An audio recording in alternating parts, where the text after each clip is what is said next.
and welcome to the November 28, 2022 City Council work session. Thank you for joining us in this hybrid meeting format.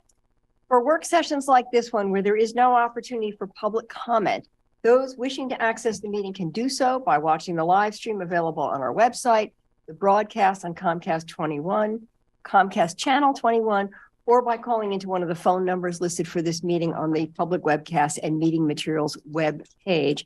And I want to thank you all for joining us. And with that, I call this meeting to order, and I will turn it over to the manager. Thank you, Mayor. I'm really looking forward to this work session. I know I say that a lot, but this sort of reminds me a little bit of the renter protections, where we had big ambitions, big goals. And as we start trying to figure out how to put it together, it's a little bit more challenging. So staff is here today. It's a follow-up to your July work session and your motions on new building electrification and decarbonization. And your October work session focused on commercial and industrial decarbonization. Staff is joining us today from Planning and Development and Public Works to discuss a proposed plan for community engagement that will gather input to help inform council's consideration of potential prohibitions of fossil fuel infrastructure in new commercial buildings, as well as engage with and gather feedback from the community on decarbonization. As you know, there were a number of motions and a number of ways you wanted to engage the community, and I think they have a nice plan and roadmap for how we could get to that. Thank you. Mayor, right. if I get a point Actually, I know Alan just wanted to chime in for a quick moment. Go ahead, Alan. Yeah, I just wanted to let people know that I'm still remote while I'm over COVID, which I don't recommend getting, although I was glad I was forcefully boosted.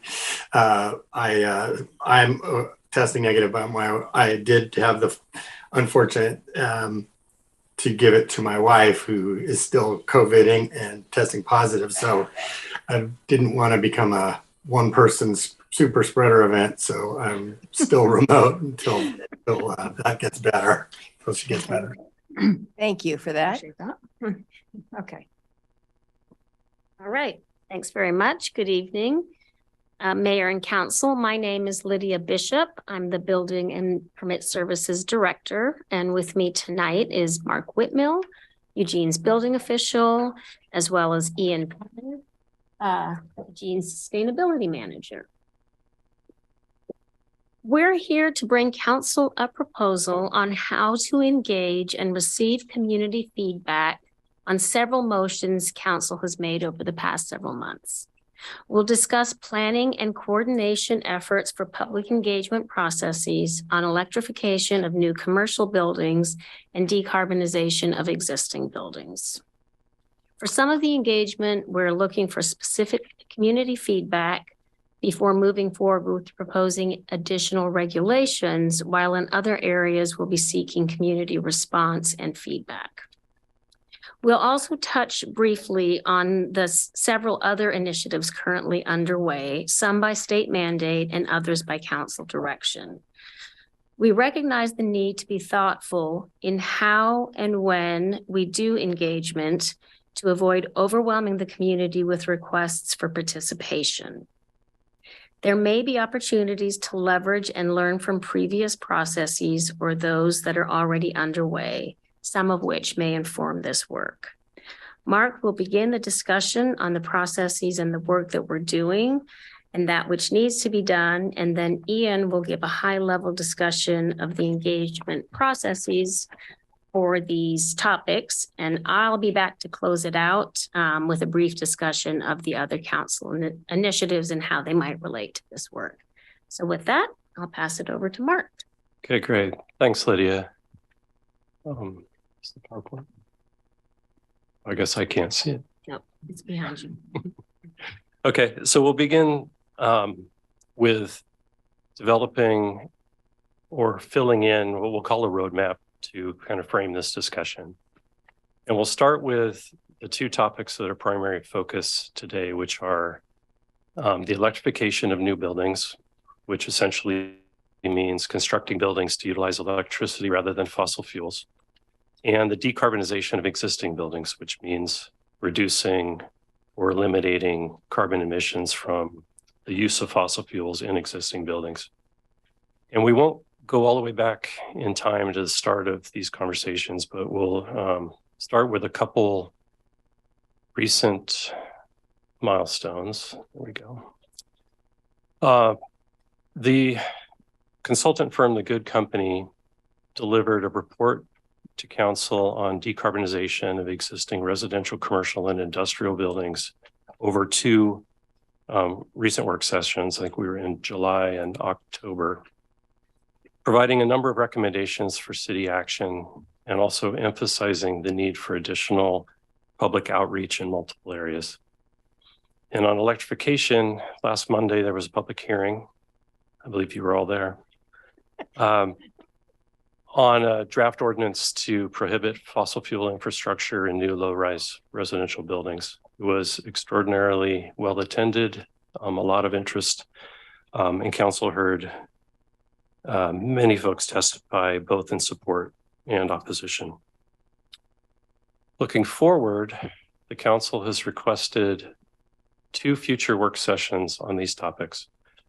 One to discuss electrification of commercial buildings with a potential waiver process, and the other to discuss a plan for decarbonization of existing buildings. The council also passed 2 recent motions directing the city manager to engage the community prior to drafting a commercial building electrification ordinance, and also when developing a decarbonization plan. There's also work happening on several other topics that are either related to the CRO and CAP 2.0 work, or that could impact or involve some of the same stakeholder groups. For example, you can see in yellow there, the potential implementation of a home energy score program is an action identified in the CAP 2.0, and the council has requested 2 related work sessions. One to discuss public engagement specific to home energy scores, and the other to discuss an implementation plan. There are also several other initiatives either underway or under consideration that also have some nexus to this work. Climate-friendly and equitable communities, urban reserves and UGB analysis, health overlay zones, renter protections, gas stations, and downtown urban renewal. The primary focus here tonight is on electrification and decarbonization of buildings, but there are many places where these various things are interrelated. And clearly, I think some opportunity or possibilities to look for ways to line these things up when and where it makes sense and streamline the engagement with the community. And we'll talk more about that as the presentation goes on. The need for meaningful public engagement, public outreach was emphasized in the Good Company report. It's been stressed by counselors in previous work sessions. It was mentioned in multiple ways by a lot of the folks who testified at the public hearing on Monday. And it's the focus of the discussion today. So I'll hand it over to Ian to talk more about this important and a middle piece of the map. Thanks, Mark. So as just mentioned, the need for meaningful community outreach and to engage deeply on these topics is something that has been discussed in various settings. So with that perspective as foundation, appropriately planning for and mapping out the time for carrying out engagement is what lies at the center of this roadmap and is the focus of the discussion today. Broadly, ongoing staff discussion about engagement over these 2 topics has been grounded in the understanding that engaging our community to address any issue in the longer-term process and not a one-time event. Correspondingly, the intent today was not to focus on the granular detail of what an engagement plan might look like for getting input, but rather to highlight the importance of pre-engagement planning, and that meaningful engagement that is centered on the community needs time, adaptability, coordination, and sustained efforts. Also embedded in this proposed approach is an expectation that it will be important to spend sufficient time on planning and outreach strategizing to not rush or tokenize any of these processes. And so the brackets you are seeing on this map in front of you are really intended to draw attention to the time needed to identify and understand the range of community members and groups who could be impacted by policy decisions on decarbonization and electrification, as well as to provide the time needed to identify effective ways to gather input and feedback through engagements. So a goal in this process is developing engagement approaches that value the time and involvement of our community and also recognizes the possibility of competing efforts leading to engagement fatigue or potential confusion across various city initiatives. So in response, staff have combined the electrification and decarbonization topics for today's discussion and are proposing to find ways to coordinate community engagement efforts across these topics based on ongoing internal discussion. Finding opportunities to coordinate emerged out of a recognition that in particular for new commercial building electrification and decarbonization, there's likely some level of stakeholder overlap for these two topics. Something that was a takeaway from the Good Company Decarbonization Report and also was something that you all heard on last Monday. Because building electrification and decarbonization are complicated issues that could have a broad reach, there are many businesses and members of the public who will be directly or indirectly impacted by policy decisions in this area. And if you look at this map, there's a few of these business sectors and stakeholder groups that are listed here. The vertical maroon bars that you're seeing on this map are really intended to illustrate how community stakeholder groups could have interests that cut across these topic areas, and that where it made sense to do so, staff would look to find ways to coordinate or join forces on outreach and engagement on these topics. The aim for this proposed approach would then be to develop engagement approaches that recognize the time needed to reach out and foster effective connections. And would also help gather the content and context expertise and the information needed from the public that's important to support council as it makes decisions on these complicated issues. And just to really clarify briefly kind of the objective with these stakeholder groups that are shown, the cross-section of groups on this slide was really not to suggest that these are the only stakeholder groups that would be part of an engagement process, but rather was to highlight that there is some level of intersectional interest across these topic areas from the community. And then the purpose would then be to design an engagement process that finds ways to take full advantage of the time spent in discussion with and gathering feedback from community members and to optimize the time and input being asked from the community. Similarly, the sequence of groups seen on this map was to show how interest and involvement from across the community might be expressed and cross certain topic areas, and not so much when and for how long some of these engagement efforts might occur. So, and additionally, and related to this engagement planning and some of the community discussions on these topics, there are other efforts underway locally, as well as at the state level, that would help inform some of these discussions. For example, eWeb is still working on updating their IRP. And at the state level, the Rebuilding Task Force is focused on recommendations and policies to help new and existing buildings reach Oregon's climate, energy efficiency, and air quality goals. This task force has been doing modeling to inform some of its recommendations for the upcoming legislative session. And information and recommendations from that work would be of value to fold into some of these conversations and would be relevant to some of this work as well. And so just to sort of circle back very briefly to some of the anticipated future milestones that Mark had mentioned previously, with this proposed approach, the input and feedback gathered from outreach and engagement across these topic areas with the community would be used to inform both the timing and substance of these milestones. And there would be specific items, whether it's feedbacks, plans, options, et cetera, staff would bring back to council based on the motions related to this work, and would be based on the input and feedback gathered during these various engagement processes. So in thinking a little bit through some of the next steps as part of this proposed approach, pre-engagement here is really being used as kind of a catch-all, and it's going to describe the research, the analysis, the preparation, a lot of the work being used to develop a process that hopefully will result in meaningful engagement for and across these different topic areas. This work would ultimately help to inform an engagement design process, which can include a number of things, including defining or refining the scope, the purpose, the goals of engagements, the type of or the level of engagements, key messages, communication strategies. It helped with identifying community stakeholders and partners. For example, one of the ideas that came out of the decarbonization work session this past October was that some type of sector-based engagement approach might make sense, in particular for gathering input on commercial buildings. And it's something that could potentially build on prior work that's been done in the county. The planning would also help identify baseline knowledge across different community groups, communication strategies to speak to some of those issues, preferences for engagements, parts of the community that might otherwise be missed, and other opportunities and issues. And thinking about internal alignment and coordination of some of this, that's kind of the core of what we're talking about here. And really that's both in terms of the electrification and decarbonization topics that we're discussing today, but also more generally in the context of all the projects that are ongoing or forthcoming, which as Mark has previously highlighted, that will have some type of community engagement elements and where there's a potential tie in the climate or sustainability work.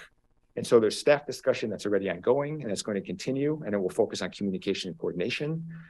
This is going to really help ensure that engagement initiatives are not competing with each other, and will help to find ways to join forces whenever possible and when it makes sense as a means to make effective use of the time and involvement we would be asking of the community across a range of these engagement efforts. And looking at sort of leveraging feedback and lessons learned, broadly, this is really trying to learn from ongoing and previous engagement efforts, in particular those that have an overlap with these topics. For example, some of the climate-friendly area work that is under the climate-friendly state mandate has an explicit focus on engagement with historically disadvantaged and underserved populations. And some of this engagement is already being planned to get underway early next year. So a hope or an expectation would be that there'd be opportunities to learn lessons from some of that work and to figure out how to inform how to best engage with some of these communities, particularly disadvantaged communities, when we're designing tools and approaches to gather feedback on some of these additional topics. Also, as part of staff internal coordination, moving forward, there will be continued consultation and collaboration with OECE. This is really going to help ensure that the appropriate lenses and perspectives from the community are being brought to the table in these conversations. It's going to help identify existing partnerships and relationships to work with, and it's hopefully going to help surface potential gaps in engagement and ways to address some of those gaps. And then lastly, and Lydia is going to speak to this a little bit more, but meaningful engagement processes are really going to require the time and resources to support planning, implementation, and evaluation of some of these efforts. So part of a pre-engagement process will be to identify resource requirements and sources, as well as potential resource efficiencies that might be possible through coordination on some of these engagements. And with that, I will hand things back to Lydia. Thank you very much, Ian. So as Ian discussed some high-level details of the engagement we're scoping for this work, we wanted to remind council and the community of several other council motions and initiatives that will also need community engagement. This slide just shows some of these topics, and there's other important ones that are not listed, including the work on street bonds. Some of these topics are directed by council, such as the renter protections work, which has been underway for over a year now, while other by state mandate, like the climate friendly and equitable communities, or CFAC work that Ian mentioned. And that work is just starting. As council knows, the parking requirements in CFAC have the most immediate timelines, and the staff team, again, Ian mentioned this, is already working on developing public involvement plan and is also hiring a consultant to assist with that. The good news for this work is that the state did grant us a 6-month timeline extension for adopting the parking regulations. Council gave us direction to request that, and we did. We got it in early, and they gave us an early response. That was great. Additionally, the state is providing some funding assistance for the cost of public engagement for that work. We appreciate the state resources for the CFAC work, but many of these other initiatives, including building electrification and decarbonization, do not have funding resources currently identified. As we develop more detailed scoping for engagement, including technical resources, which will be necessary, we will need to address the budget and resource needs before moving forward. We will be sure to engage with our city colleagues working on other projects to leverage engagement where possible and avoid fatiguing and overwhelming the community. Together, city staff have many years and types of engagement experience. So pausing to be sure that we're tapping into those resources and combining efforts where it makes sense will help both from a resource standpoint and with the engagement fatigue. We look forward to identifying appropriate resources and tools to align internally and leverage feedback from other processes, catalyze with internal partners like the Office of Equity and Community Engagement, and have a meaningful and productive engagement process to help guide the city as we move forward with commercial building electrification, decarbonization, and other priority council items.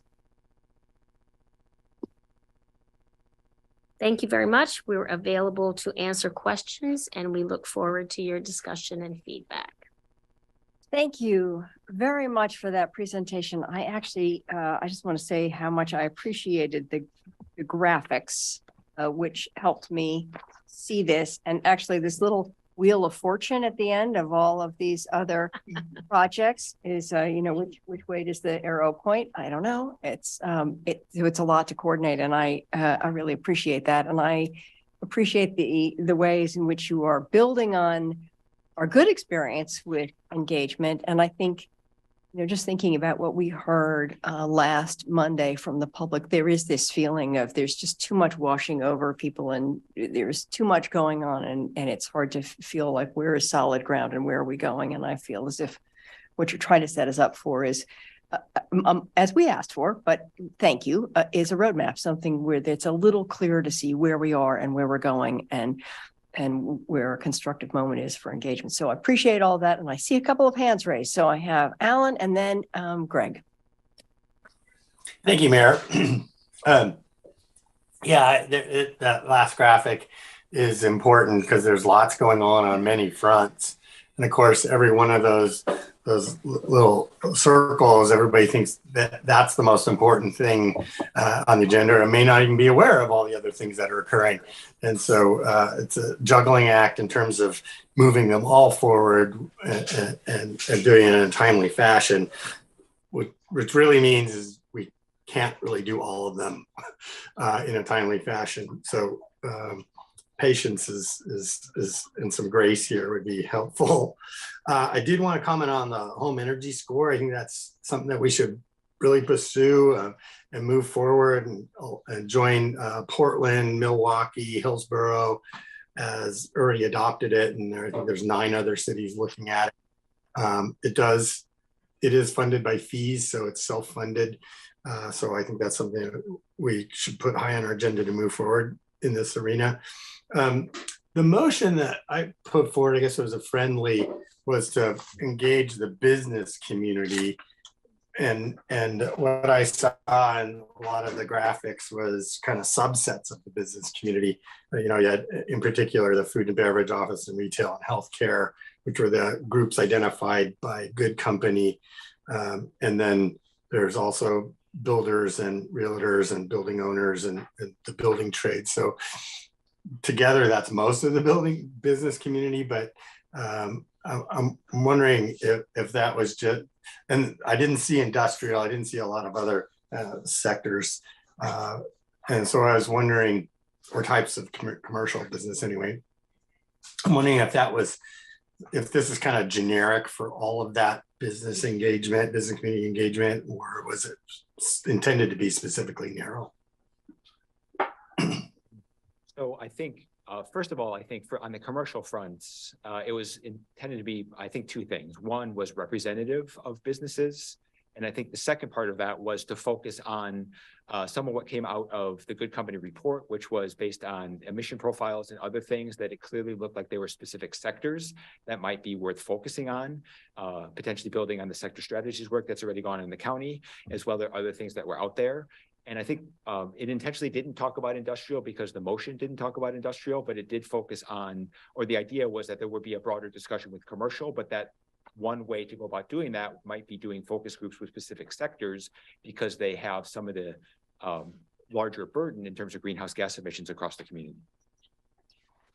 Yeah, I made the motion. I specifically said business community instead of commercial or industrial or and industrial because I wanted it to be all encompassing. So that was my intent behind it. Although I do believe that commercial is a completely different animal than industrial and they need to be treated separately.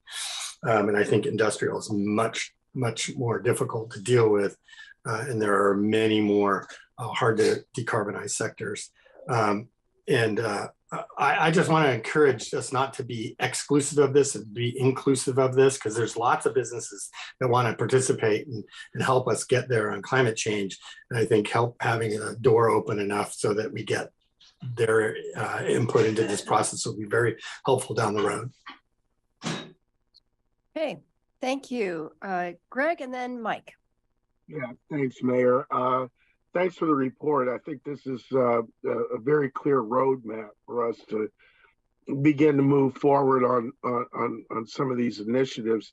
A couple of quick questions. One is mentioning toward the end of your presentation about capacity to do this work.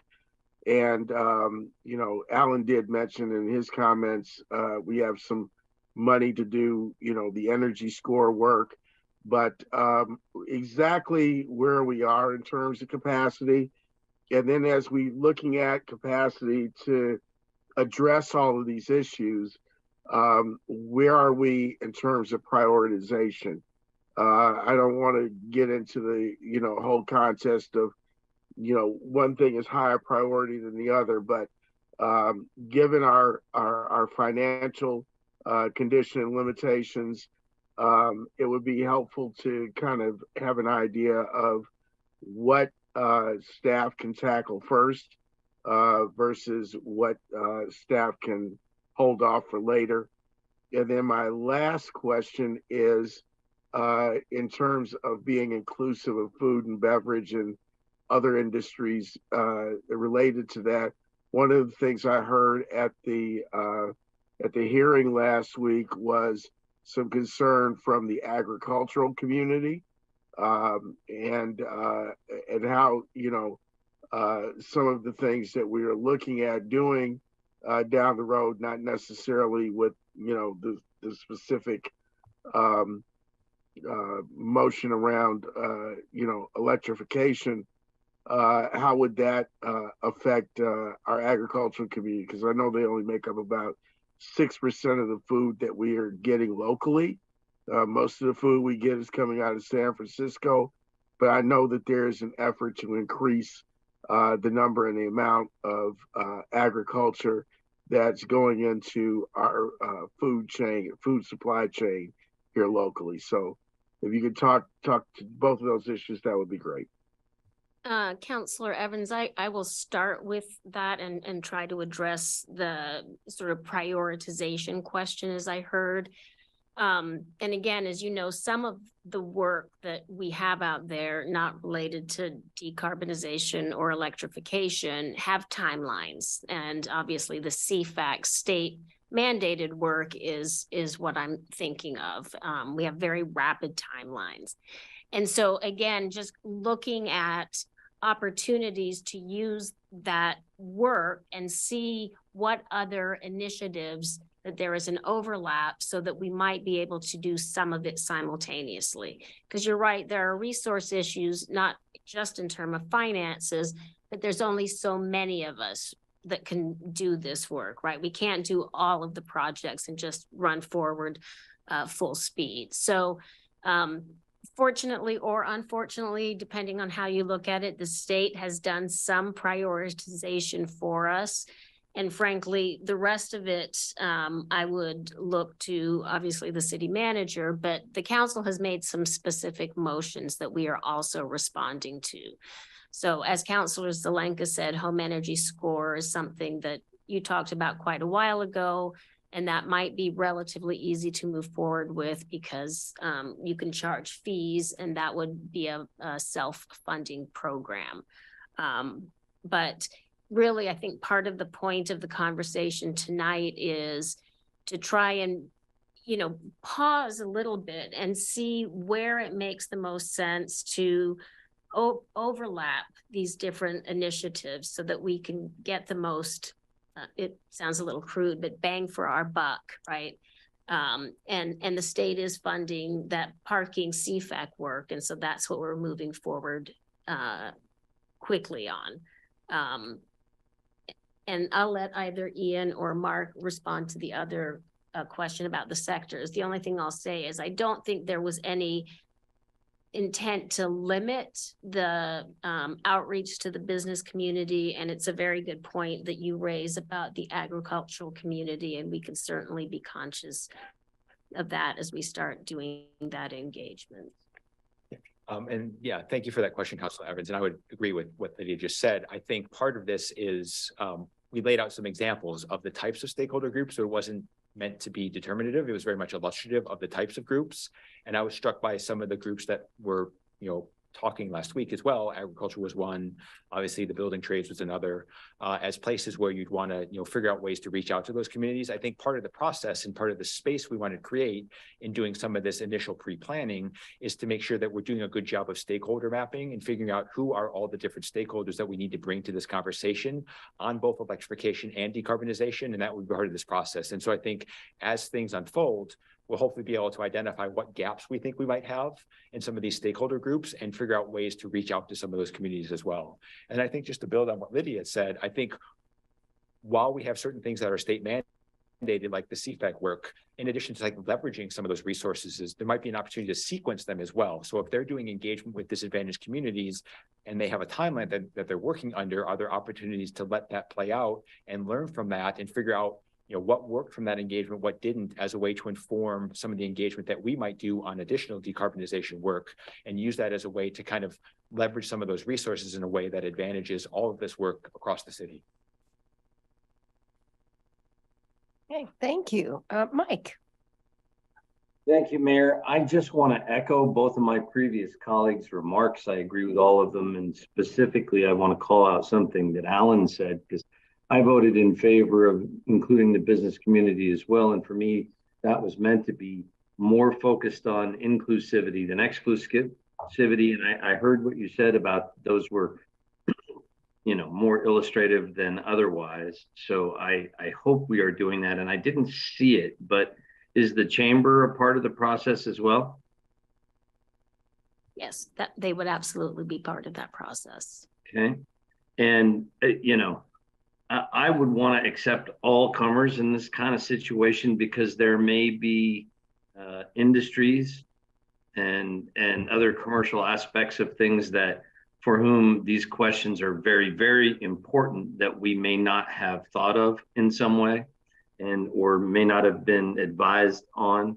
And I want them to have the capacity to be included, especially for those whom this, raises some important questions for their work.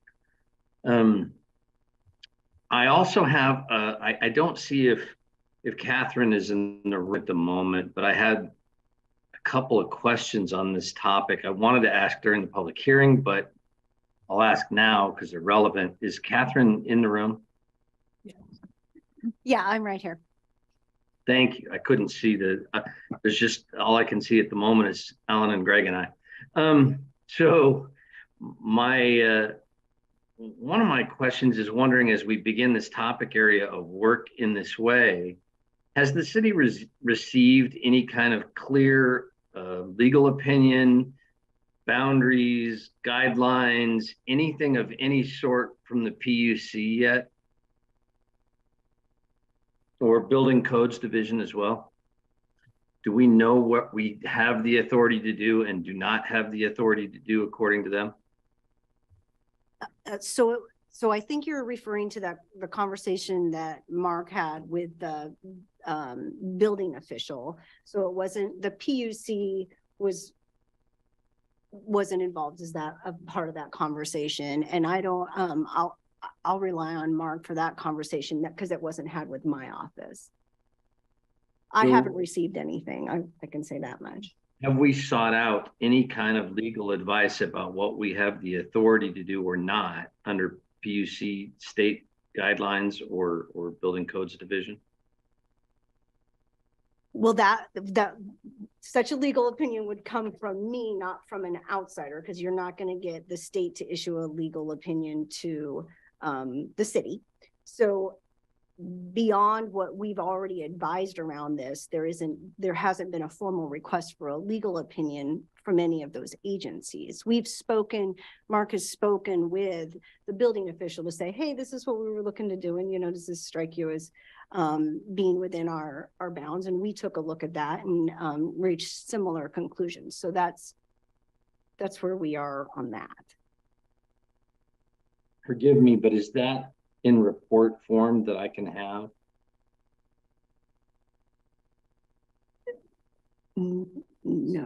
No. I don't remember our conversation around that specifically that you're referring to. And so I would like to have better access to some of the Okay. detailed work on where we intersect with potential issues that it's my understanding that they would provide a regulatory framework under which they have at least the possibility for issue on some of these questions. Is that correct? From the building official, the state building official. And the Public Utility Commission as well.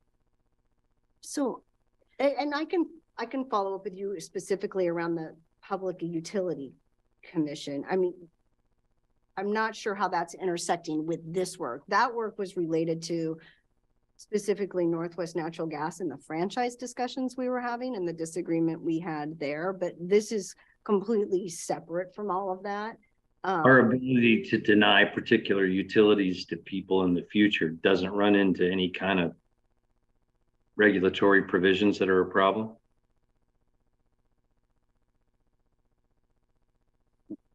No, not in the way, I mean, as the code was presented, as the draft ordinance that was presented for a public hearing, we don't have concerns from a legal perspective with proceeding in that manner. Okay. Thank you. Okay, thank you. Randy? Thank you, Mayor, and thank you for the presentation. It was helpful. I'm glad to hear the Chamber of Commerce is included. I would also like to put in a plug for including the Eugene Business Alliance, which has over 200 businesses that they're part of a nonprofit arrangement, and predominantly West Eugene businesses, which includes my ward. So that would be very important that they have a voice in the room. As far as commercial/industrial, where do you place manufacturing? I think manufacturing would typically be considered industrial. Okay. A lot of times we're using these terms and they get a little bit confusing because kind of common usage of the term commercial and residential and industrial and the regulatory kind of building code uses of those terms aren't really the same. So a lot of times we're talking about commercial from a building code perspective, and that's anything that's not residential. So it's inclusive of industrial in that case, but the types of classifications of uses and occupancies in the building code do make a distinction of factory industrial as a kind of a subgroup, and manufacturing would be considered industrial in that sense. Okay, that's helpful. I mean, I didn't have a clear understanding of that, but it seems if that's going to be considered industrial, then we will be talking about that at a future meeting, and that's not part of this, correct? I think, like Ian had said, as we, there's the pre-planning component of this outreach effort, I guess, and the mapping of who are the stakeholders in each of these areas and where they intersect would mean that industrial, the wood products industry that we have, that sort of thing would be, I think, definitely engaged in parts of this discussion. But that needs to be, effectively mapped. Who cares, who's impacted, who needs to know, who wants to know, and who has an opinion. That's going to be, the things that were in that wheel of fortune and the rest of the presentation. The reach of a lot of this stuff is so broad that it's going to touch, so many businesses and so many members of the community that it's ambitious to think about doing this in a meaningful way and to somehow connect with the people that need to be connected and want to be involved. Well, I think that I appreciate that. And I believe that involvement is going to be critically important. I mean, considering community-wide survey, what we have been hearing from members of the public, including our businesses, whatever we can do that people feel like they're being heard. And personally, I'll go out on a limb here. I really think this is such an emotional issue, as we heard Monday night. I think we should be putting this out to the public for a vote. That's my belief. I know I probably don't I have some colleagues that disagree with that, but we are elected representatives, and that is really our role, is to represent the public. And there's no better way to have community involvement than a vote of the public on something like this. So I just want to put that stake in the ground right now, and I'd like to at least hear some thoughts on it. And I guess finally, and you probably don't know yet, but do we even have a ballpark of what kind of timeline we're looking at here? I would hesitate to say anything at this point in time. I mean, again, we have to get the CFIC parking done by, a year from December 31st. But in terms of the rest of it, I wouldn't say that we have that scoped yet. Okay, well, I just wanted to make sure, because I know that's one of the questions I'm sure we'll be hearing following this work session is when's this going to happen? And I think it's legitimate to be able to say we don't know yet, but I don't want to say that if we have an idea of what it is. So I think that's all I have at this point. Thank you very much. Okay, thank you. Jennifer. Thank you. So first off, I just want to thank you for all this work. When I look at this wheel of engagement, what it tells me is that we're asking a lot of you guys right now. And with the current state of our finances, I know you're doing it with less. So I just want to make sure everyone acknowledges that when I looked at the timeline, my first thought was, oh, that's a really long time. But I appreciate you coming back with like, this is what we can realistically do with what you're asking us with the resources we have. And it's probably not what we want to see, but I really appreciate you being honest and just tempering our expectations. Maybe that's a good way to say it. So first off, I think this discussion has been really helpful. I think Ian has probably learned his lesson that whenever you make a list, we're just going to ask you, what about this? What about this? So you've now learned. But I think what we're getting at is that there probably isn't a person in this community that's not touched by this work. And we're asking you, how do we reach out to every single person and get their opinion and share with them important information? So I really like what you've set up to just give yourselves some time to really think about it, talk to the experts on staff who know how to reach different communities and really get a good solid plan and not just jump in and just assume it's going to be good. And also just tempering that with making sure we're asking the right questions. Because like you said, no one wants something that feels like disingenuous. So asking things that we haven't already decided and are looking for that input, right? Those things that we don't know that we need, that we don't know we even don't know, right? So I think like Councillor Clark was saying, those industries where maybe there are issues we haven't even thought about, right? And trying to filter all that in. So, and since I know Councillor Groves does not ask questions when he doesn't honestly want to know the answer, I will share that I think as elected officials, our job is to make these tough decisions. And that putting it every time something is controversial or is really difficult, putting it out to a vote, I think is just sidestepping our responsibilities. And so I would not support it for that reason. And I wanted to share that with you. Okay, thank you. Hey, thank you. You need a. Thanks. Okay. Exactly what Jennifer just said. Thank you, Jennifer, for articulating so well my thoughts. In a representative democracy, it is important for representatives to make decisions and not shirk our duty when it gets tough. It was tough Monday night. And though we've been working on this for my entire time on council, it seems, leading up to this point where we have a roadmap in front of us that makes sense, and I applaud. What takeaways from Monday night help shape the conversation, help shape the engagement moving forward? I ask because a good number, arguably a majority of folks who provided testimony against the prohibition on new gas hookups, new low-rise residential buildings, didn't necessarily provide testimony to that topic, but provided a slippery slope argument around choice, which what was in front of us wasn't necessarily taking away anyone's choice. It's for new homes that haven't been built yet. But I recognize that there's a fear, for lack of a better word, within the business community, within ag, among homeowners who simply want their voice to be heard, but are their fears are being ginned up, whether it's by the frack gas industry or whoever. Setting the stage the way I just did, what takeaways for this engagement conversation? Were there any aha moments from Monday night that help staff better engage the community and alleviate some of those fears?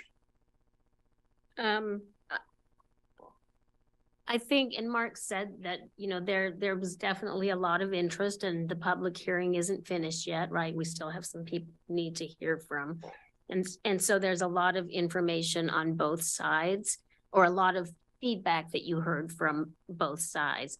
For me, the aha is we need to be very clear with the community exactly what it is that the council is asking us to do, right? Because as you said, that there were some people who maybe thought that we were taking away the choice in their existing buildings. And for electrification, it's all about new infrastructure.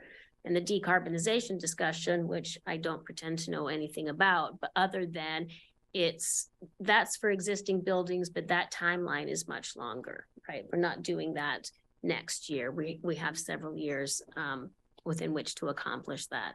So I don't know if my peers have anything to add to that, but to me, and that's good public engagement just generally, right? Being very clear about what the information is, where people have,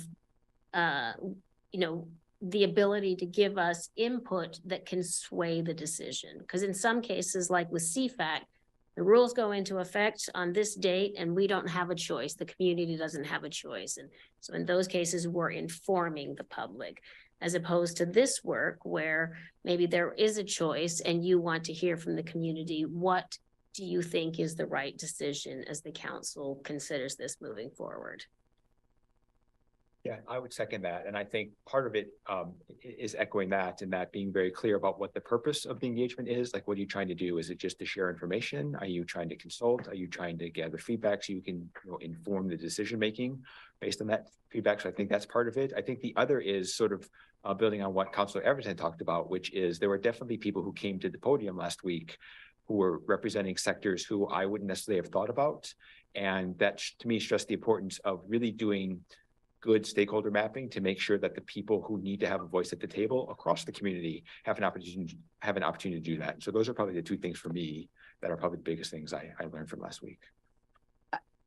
I'm going to add to that because I 100% agree that being clear is part of it. I also took away, it was a lot of people's first meetings. So you definitely got people's attention, but I think the slippery slope conversation is going to be a tough one to untangle because all of these motions sort of came at the same time. We want to talk about electrifying residential, commercial, and industrial, and we want to talk about decarbonizing this and this, but we want to start here. And so I think the context is going to require, I think it's really going to require you to kind of step in and say, we really only mean this right now. We only really mean this. And I don't know that staff can do a lot to untangle the slippery slopeness of it, other than to be really clear what we're there to get engagement about and to give you good information and have you sort of set the pace, I think will be helpful.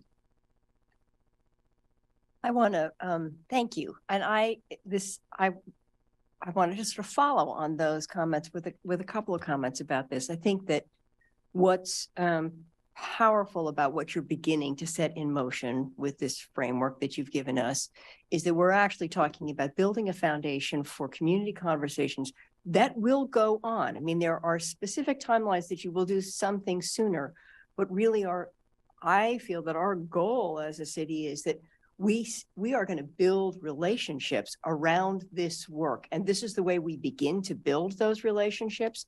And so much of what we heard on last Monday night was this terrible distrust, which we hear from the community survey, that the city is going to willy-nilly regulate without reference to anybody's needs or impacts of those changes. And this process is the beginning of taking a step back and saying, no, you will be part of this process. We want to do this in a way that is part of our long-term economic development and resiliency plan as a community. How do we build the community we need to be resilient in the face of global warming? What do those buildings look like, and how do we do that? And so I think I'm very excited about the sector strategy approach. And the other thing that I just wanted to comment is just sort of a reminder that this all stems originally from the Climate Action Plan 2.0, which this council approved and which had a business engagement component in the Eugene Climate Collaborative.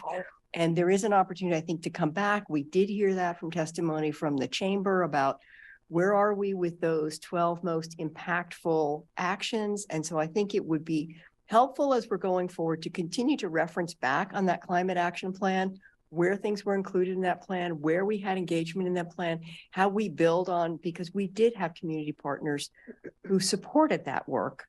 And I think we need that, this is founded in that work, and we need to constantly keep ourselves grounded there, that was approved council policy with a lot of community engagement, and not lose track of that. So, and, you know, even thinking about Greg's comments about the food sector, that agriculture is really the food sector. The food and beverage sector is sort of one of those categories where there has been a lot of intentionality around economic development and how we look at that sector. So they're sort of front and center in this process as a sector we can look at. So I'm grateful to you for the structure. I love the maroon bars that connect across all the way. It just, it helps me see that. And I think that kind of a connection is powerful.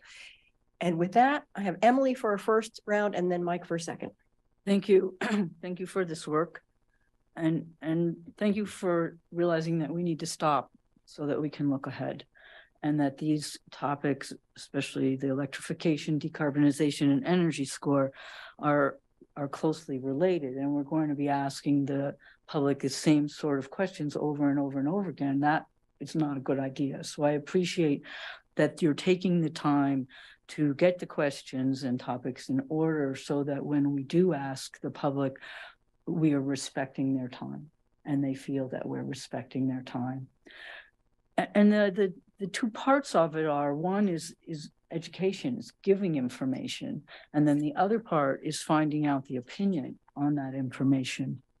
And what often happens is we get the opinion without the education. And that's where we really need to pause and figure out how we're going to reach and intertwine these different topics with engaged and informed opinions. Because when I'm talking to people, I often realize that I'm, talking and I know all these things and I'm waiting for their response before I realize they don't know what I know, because lucky for them, they're not counselors having to know all of these things to make the decisions from. So we have two jobs. One is to educate people with what we know and they can find out with enough time for them to digest that and form opinions. Because sometimes people just find out about something, they have a gut reaction, and then that gut reaction is what guides forever. So those are my cautions. And thank you for this work. It's going to be challenging, but I think everything we do is based on this work, on the education and the opinion getting. So any organizational framework we can think of while we're doing this will spill over to everything that we want information about. We've said for a long time, transparent government is what we're after. And to do that, we need this. We have two jobs. One is to represent, and that means listening to everybody. But you could also do that with a computer survey. You want electrification, you don't want electrification. But then there's the leadership part. And that's where we, spending all this time learning all these subjects, take that information and our thought processes and bring it forward. So thanks for helping us with that. Thank you. Mike. Thank you, Mayor. Perfect segue from what Emily was saying. I have heard both from staff and my colleagues kind of two sides of the process for engagement. And my question is for staff. Would you characterize the work ahead as more educational in nature? In other words, information from us going out to the public, or would you characterize it as more listening sessions of what the public, I mean, how would you characterize the dichotomy of engagement and what you plan to do?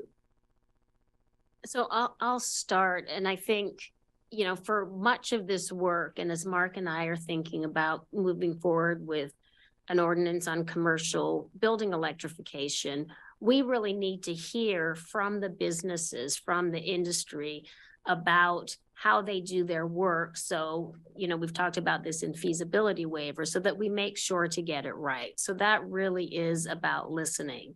But I want to also go back to what Councillor Semple said, because we need to educate as well, right? We need to make sure that people understand what it is that we're doing, so that we can get that feedback. But primarily for the topics that we're talking about here, it's about listening. It's about us receiving the information. We're educating people in terms of defining what the question is, as council has set it forward for the community. And then we want to hear the response back. And again, my peers. Only that I think it's important for us not only to be clear about what the question is and what we're discussing doing and not doing, and being clear about it. I agree with you, Lydia, by the way, about the clarity part. I also think it's important for us to be very clear about the effects and outcomes. For example, in this case, that the amount of emissions we will limit by doing this is less than 1/10 of 1%. I think making sure people understand the outcomes in that way is important as well. And was someone else going to jump in there? I don't really have anything to add. Was there another staff response? I apologize. No. No. Okay. No, I think you've heard Cool. from. I also wanted to say that I agree entirely with Randy. I think to my two colleagues who were less in agreement with Randy's point, I would say I do agree that a representative's job is to represent those people that they speak for and that they're elected to speak for, and to make tough decisions. In 16 years, I've made a lot of tough decisions. Some of them well, some of them less so.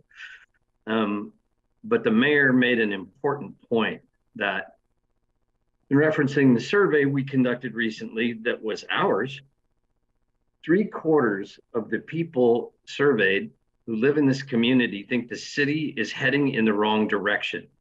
We have a problem with trust of the populace right now. And if I can't imagine a better time to involve and engage people than by putting the question before them and valuing their opinion and respecting it after we go through the engagement process.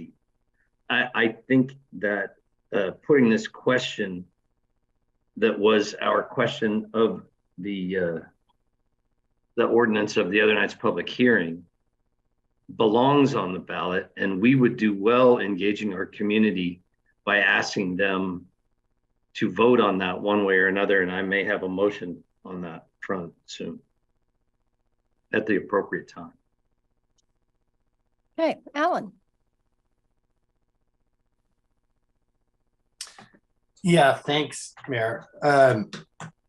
You know, a friend of mine, Bass, who I'm working on this in my day job. He said, you know, this is pretty simple. What we really need to do is stop burning stuff. What he meant is we need to stop burning fossil fuels. And unfortunately, there's really no alternative to do that, to doing that. And so it's really about how do you do that, and how fast do you do it, and what gets included first, and how do you kind of play this out over time? Because eventually what we need to do is replace fossil fuel burning. That's how you react and solve climate change. So and I think there are a lot of people who agree with that. of course, when it gets down into the devils, into the details, they say, go do it to him or her and not to me. And so that's where I think we are in this, where people haven't fully grasped what we need to do and how we're going to do it. And we haven't done a very good job of laying that out in a very thoughtful way. And it doesn't mean, in my mind anyway, that it needs to be an all or nothing kind of proposition. It can be more nuanced than that. There are things that don't really make a difference in the grander scheme of things down the road that, for instance, a very small percentage, less than 4% is fireplaces and cooktops. But I guess the question I have for staff, and maybe Sarah, is, the way that we've approached this so far is that we've posed these all or nothing kind of propositions. And previously I tried to interject some nuance into that. And right now, what we're posing in front of the community is an all or nothing type of proposition. And I'm wondering if when we do this outreach, can we be more nuanced? Can we say, well, okay, if you don't like that all or nothing approach, what would work? Because again, what we need to do is stop burning fossil fuels. And so how do you do that? And in some cases, there's some very difficult sectors to get at in terms of technically feasible and economically feasible alternatives. And those get pushed out because they're the hardest ones to do. So I'm wondering how we're approaching this conversation with them, because right now I think the direction from the council is very narrow. And I think it needs to be broader.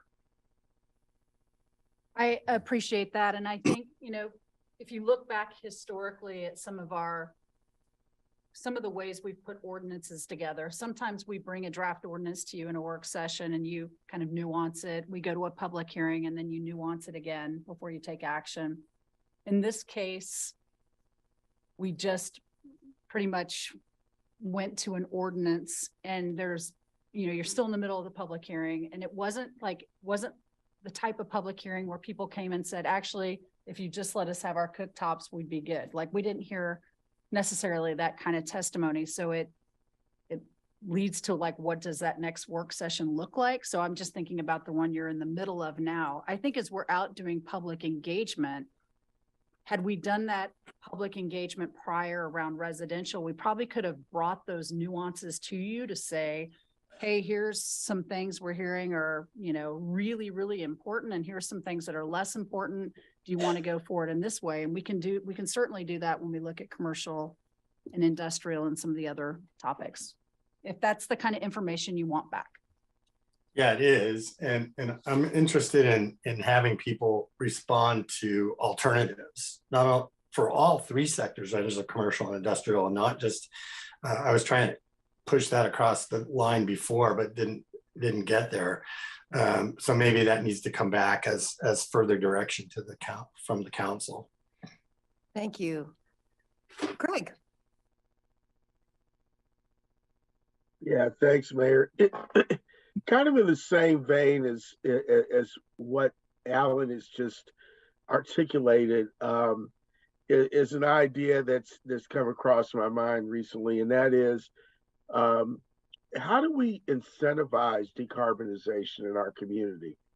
What are other communities doing in terms of, say, best practices around incentivizing decarbonization across the board, whether that's home building or industrial or agricultural or whatever the sector is? How do we incentivize it, and how do we do it in a way that is, I want to say, non-punitive? What do we do to be able to find a midpoint in this conversation that moves the needle forward for everybody? So how can we do that?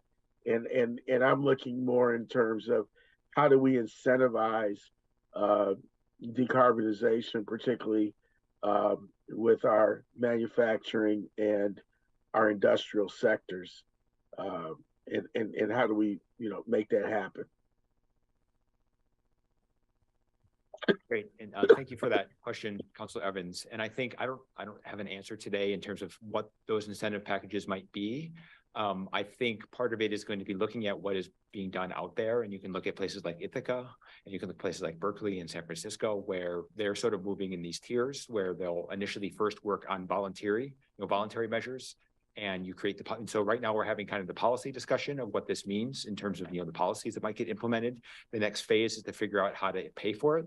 Like, where's the money going to come from? What are the incentive structures? Is it going to be carrots? Is it going to be sticks? Is it going to be a combination of those two things? And I don't think we've necessarily got through that conversation yet. Part of it is wanting to go out and having this conversation with the community to think about, here's what we're thinking. Here's examples that are out there. What do you think? Is this something that would work with your model? Is this something that would work with your business practice as a way to think about doing that? And then there's different models you can do. Ithaca has a private equity model, so everything is basically being funded through private equity. There's going to be a program manager who's managing all that work. They've already raised $100 million. They think they're going to be able to get another $500 million to do that kind of work. That's one model that's out there.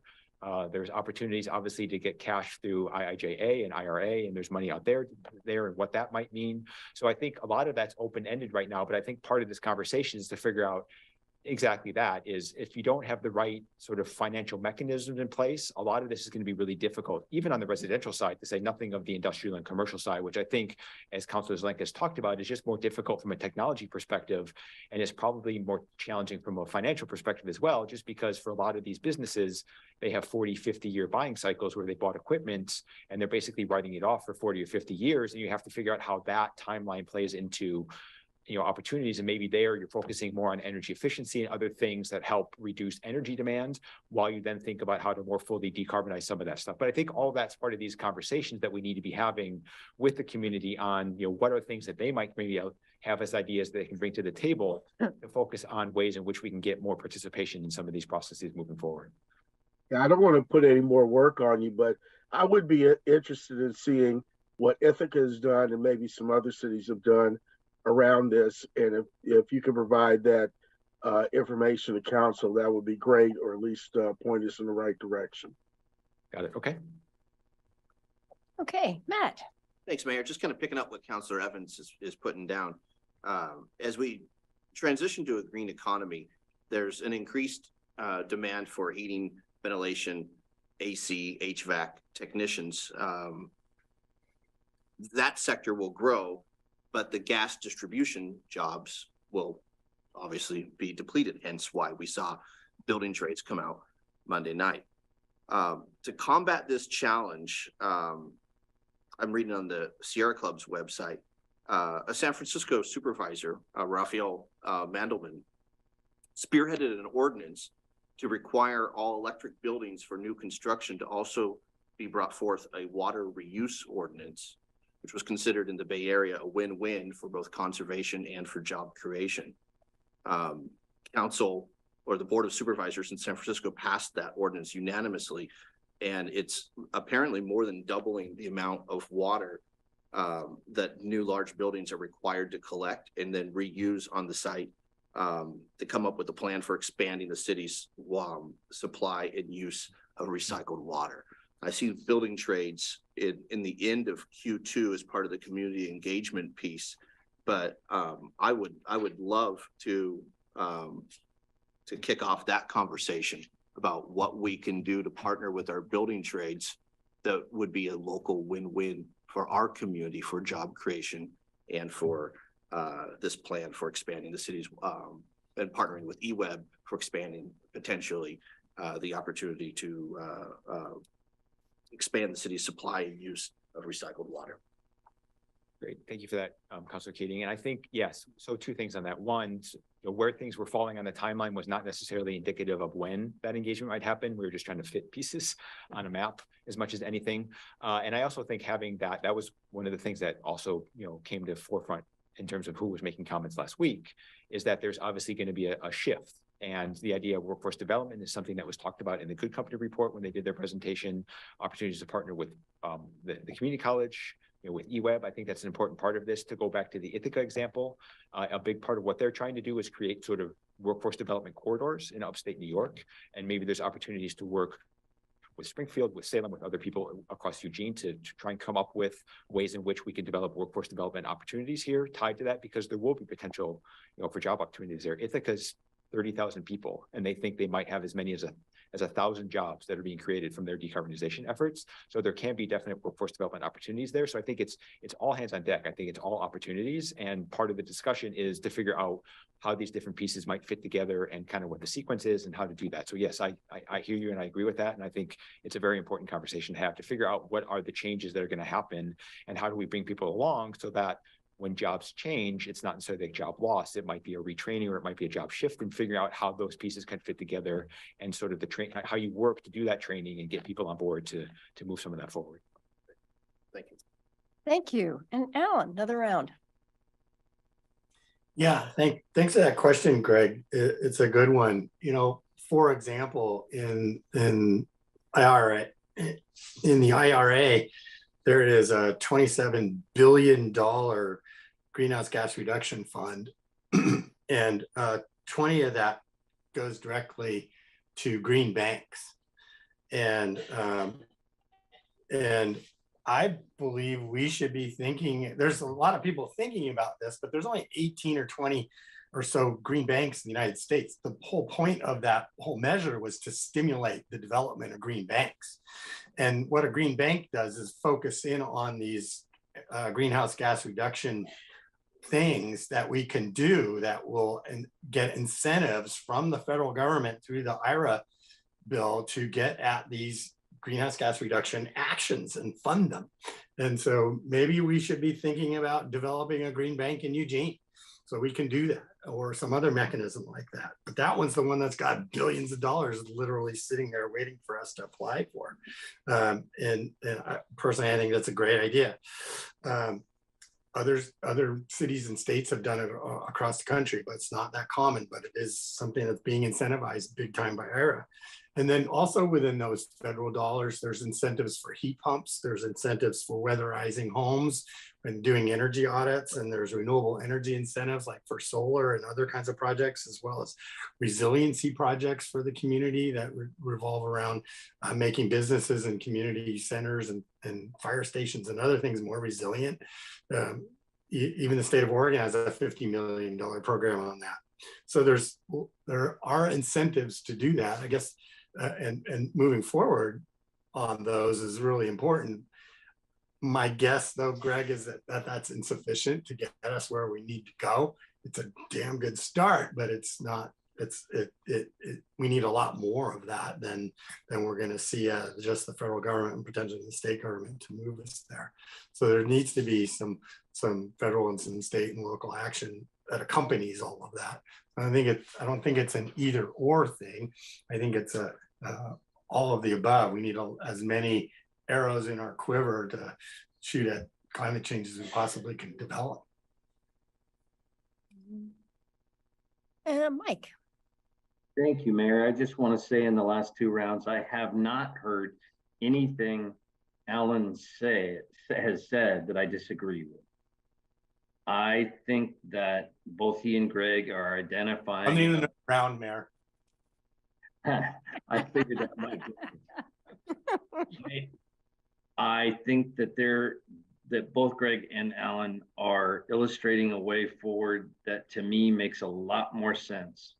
Incentivizing actions that we know can get us to a better goal is a much, much better way to have support from our community, that it provides us the opportunity to have education as a part of the process along the way. It brings larger quantities of the community with us instead of being forced into an either or box that creates more controversy. And I'm absolutely with them on the idea of incentivizing actions that get us there. And I'd much rather see us heading in that direction. Thank you. And I will just add to that comment. I see Randy wanting to step in, but I would just add to that comment that it's that we actually want to nurture and foster the community of the future and the businesses of the future. And so part of this is how do we adjust to a change in our energy system, and how do we enable our community to adjust to that changing energy system in a way that is constructive and positive and not disruptive. And I think, so I think, and again, I think it's for this council to be really clear about wanting to sort of build those relationships and have that communication. I feel as if this first step into this engagement policy is part of that. And I would be dismayed to see us go to a public vote when we still feel that the public is reacting to something and conflating what we are talking about with new residential with this longer term engagement around electrification and decarbonization for the community as a whole. So I think, with the work for us, as the managers pointed out, is to be really clear about what we are talking about and what these different processes are, and not be conflating them ourselves, because that will just further confuse and frustrate the public. And I'll turn it to you one more time. Randy? Thank you, Mayor, for my second round. I brought up the incentivization process and approach early on in these discussions, and I still think that's always the best way, whenever we can have a carrot as opposed to the stick. And when I asked my colleagues what they thought about the vote, I was sincere. I wanted to hear the feedback, and I do appreciate that.